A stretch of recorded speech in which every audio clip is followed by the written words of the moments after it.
All right, stop whatever you're doing and listen up. This could literally save your life. Imagine this. You're at a movie theater enjoying your popcorn, or maybe you're at the mall scrolling through your phone, and then bang, chaos, screams. People are running everywhere, and your brain freezes. What's your first move? Do you hide? Do you run? What if you do the wrong thing? That's the problem. Most people don't know how to react in an active shooter situation, and that hesitation, it could be deadly. But here's the good news. Today, we're going to break it down for you into 3 simple steps. Run, hide, fight. These are the exact moves you need to survive one of the most dangerous situations anyone can face. And before you think, this will never happen to me, consider this. Active shooting incidents happen in the most ordinary places: schools, malls, offices.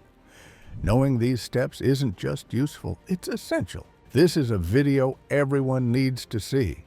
So buckle up, because we're about to dive into step 1, and trust me, it's going to be a game changer. Let's talk about where active shooter incidents are most likely to happen. And no, it's not just one type of place, it's a mix of locations where people gather. First up, commercial spaces. Think malls, shopping centers, and office buildings. These are some of the most common locations because they're crowded and have a lot of foot traffic. Next, schools and educational institutions. From elementary schools to colleges, these places have tragically been the site of many incidents. It's a harsh reality, but one we need to be aware of.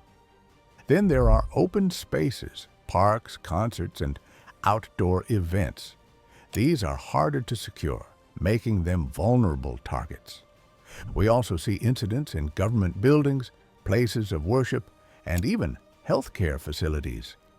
These are spaces where people often feel safe, which makes the shock of an incident even more devastating. The takeaway? Active shooter incidents can happen anywhere. That's why knowing how to react, whether you're at work, school, or just out enjoying your day, is so important. Stay with me, because next we're diving into how to recognize the warning signs and stay prepared. All right, let's talk about something that could actually prevent an active shooter situation: recognizing the warning signs.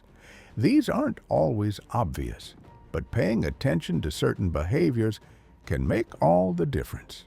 First, watch out for erratic or aggressive behavior. If someone's actions seem unpredictable, or they're lashing out over small things, it could be a red flag. Next, look for obsession with violence.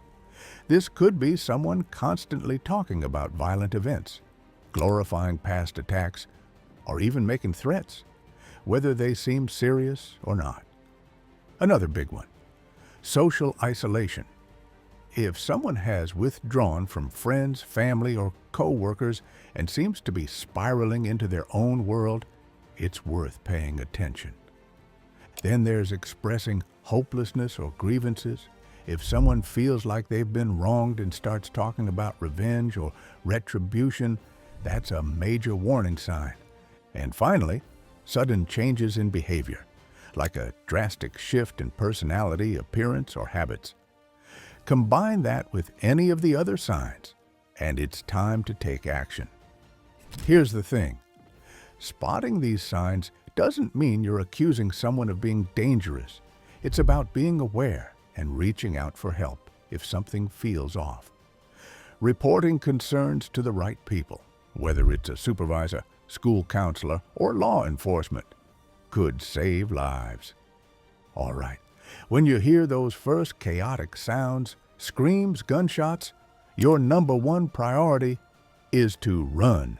Get out of there as fast as you possibly can. Forget everything else. Your latte, your shopping bags, even your phone, none of it is worth your life. Now here's the trick. Don't just run blindly with the crowd. Look around and find the nearest exit. Emergency exits are there for a reason, but most people forget they exist. Think outside the box. Kitchen doors, delivery entrances, even windows can be your way out. Oh, and here's something most people don't realize. Every second matters. Don't freeze. The longer you hesitate, the fewer options you have. Your focus should be on putting as much distance as possible between you and the danger. And listen, don't worry about being polite. Push past obstacles. Yell to warn others. Do whatever you need to get yourself to safety. This is survival mode. So step 1, run. You're not a hero here. Your goal is to escape and get to safety as quickly as you can. That's it. Simple. Now, what if running isn't an option? What if the exits are blocked or you're cornered? That's where step 2 comes in. Hide. And trust me, this part is just as important. All right, so you couldn't run. Maybe the exits are blocked, or maybe the situation escalated so quickly that running wasn't an option. Now it's time for step 2, H-I-D-E. But here's the deal. You can't just hide anywhere. You need to think smart. Look for places that keep you completely out of sight. Closets, locked rooms, anywhere with a solid barrier between you and the attacker, these are your best bet. If you can lock the door, do it. A locked door slows them down, and every second you gain can make the difference between survival and disaster. No lock? No problem. Barricade the door with whatever you can find, tables, chairs, anything heavy. Make it impossible for them to get in. Now, this next part is absolutely critical. Silence your phone. Turn off the ringer, the vibration, the notifications, everything. You don't want to accidentally alert the shooter to your location, and while you're hiding, stay absolutely still. No movement, no sound, nothing. Even your breathing. Keep it quiet and controlled. The goal here is to become invisible, completely off the radar. Hiding isn't about being brave, it's about being smart. So remember, stay out of sight, stay quiet, and stay safe. But what if hiding isn't enough? What if you're forced to face the attacker? That's where step 3 comes in. Fight. And trust me, this is where things get serious. All right. So you tried running and hiding didn't work. Now you're left with no choice. It's time for the last step. Fight. And I'm not talking about half-hearted punches or trying to scare them off. This is full survival mode, and you've got to use everything around you as a weapon.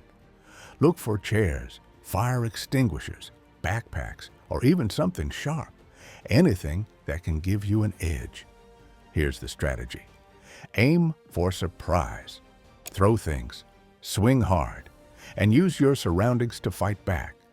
If you've got others with you, coordinate your attack. Together, you've got a better chance of overpowering the attacker. Don't hold back. Channel your fear into action and fight with everything you've got. The goal isn't to win, it's to disable the attacker long enough to escape or protect yourself. But remember, this is your last resort. Only fight if there's absolutely no other option, and you've exhausted the first 2 steps. Run, hide, fight. These steps aren't just a plan, they're a mindset. Knowing how to react in an active shooter situation could save your life and the lives of the people around you. Share this video because you never know who might need this information. Stay safe, stay prepared, and always remember, you can make it through.